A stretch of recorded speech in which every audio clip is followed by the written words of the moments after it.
Tutvustan teile erinevaid veebipõhiseid keskkondi, millega saab luua vektorgraafikat. Vaatame järgi. Esimene keskkond on Vector. Tegu on üpris lihtsa vektorgraafika keskkonnaga.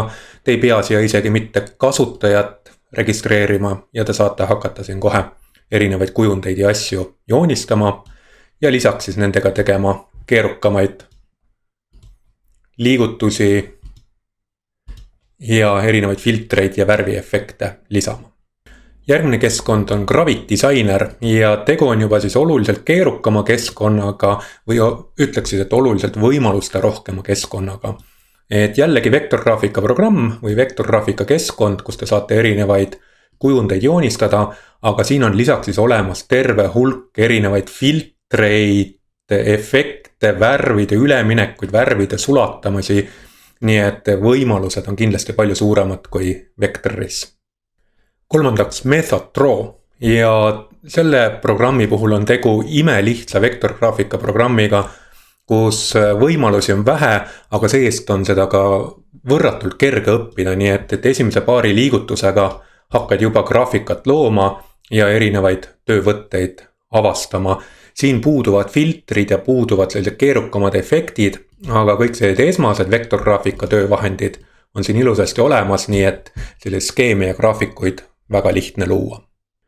Boxi SVG ütleb enda kohta, et nende eesmärk on luua kõige põhjalikum vektorgraafika programm ja nende tunnustuseks võib öelda, et see neil ka tegelikult on õnnestunud, et tegu on väga põhjaliku ja detailse vektorgraafika programmiga, aga see põhjalikkus tuleb alati selle hinnaga, et seda on ka keerukam kasutada, nii et kui siin natukene ringi vaadata, siis on näha, et neid tööriistu on siin väga palju, erinevaid töövahendeid, filtreid, võimalusi, kihte, kõike neid on palju, aga see nõuab jälle natukene rohkem õppimist.